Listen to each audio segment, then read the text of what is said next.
有位媽媽每日都忙到感停手，個仔起身慢，食飯慢，做功課又慢，佢哋追求效率，搞到自己離到佢。終於有一日，佢頂唔順，向神埋怨：主啊，點解我個仔好似蝸牛咁？我每日催佢拉攏，佢都就冇斷氣，點解佢都快唔起身啊？神佢講過咩？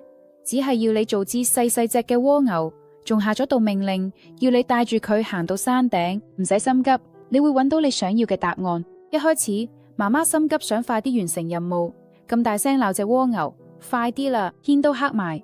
佢又用細枝抽，又用甜言蜜語呃，甚至想用手推住佢行。但每次蝸牛俾人催，都係嚇到縮返入殼，好耐先戰戰兢兢咁伸個頭出嚟，行得仲慢咗。蝸牛望住媽媽佢咁樣，心入邊好自責，心裏邊嗌，覺得好無助。媽媽，我都好想快啲，我已經用盡全身力去爬，點解我總係冇慢？點解我總係令你失望？蝸牛因為過度自我批評，成身都變得僵硬，連本嚟優雅嘅動作都冇晒。媽媽都冇啦，佢盤坐喺路邊草地上，大大聲喘氣，心灰意冷咁望住嗰隻停咗落嚟嘅蝸牛。就喺呢一刻，四圍突然靜晒，佢未停低，佢聞到空氣入邊淡淡嘅草木香味，佢未再大聲嗌，佢聽到微風吹過樹梢嘅沙沙聲。佢轉頭一望，見到細蝸牛正努力咁爬上一片落葉。媽媽，你睇下。細蝸牛細細聲咁指住葉上面嘅露珠，露珠入邊仲有彩虹添。媽媽呆咗一改，佢湊埋去嘅陽光折射嘅水珠入邊真係閃閃發光，有七彩咁靚。佢呢刻先發現自己呢幾年都未試過認真慳咗一朵花，一滴露水。佢哋出本來打算求其食完嘅三文治，撕咗一小塊分俾蝸牛。佢哋坐喺草地度慢慢咀嚼。母親驚訝咁發現呢份簡單嘅午餐竟然比任何高級餐廳嘅佳肴都美味。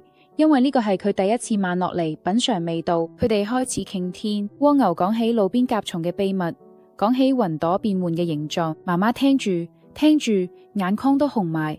佢發現眼前呢隻蝸牛雖然行得慢，但係有粒最細膩、最純真嘅心，可以見到大人見唔到嘅美。呢個時，媽媽突然間醒悟，原來神唔係要佢帶蝸牛行，而係要蝸牛帶住佢去感受生命。佢睇翻自己嘅初心。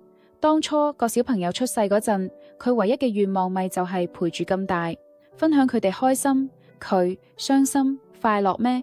唔知幾時開始，呢個過程變咗做任務，心力都變咗做比賽。佢淨係顧住要求個小朋友跑得快，反而唔記得要拖住佢隻手，陪佢一齊睇沿路嘅風景。阿媽溫柔咁抱起隻蝸牛，輕聲講：寶貝，對唔住，我哋唔趕路啦。我哋就喺度慢慢行，無論係晴天定落雨，無論係開心定唔開心，只要我哋一齊，每一刻都已經係終點。教育唔需要變成一場競賽，而係一場漫長嘅散步。細路蝸牛天生就有自己嘅步伐，當我哋唔再逼咁快啲成熟，快啲行，我哋先至可以真真正正走入佢哋靈魂，揾翻嗰份被遺忘嘅平凡又純粹嘅幸福。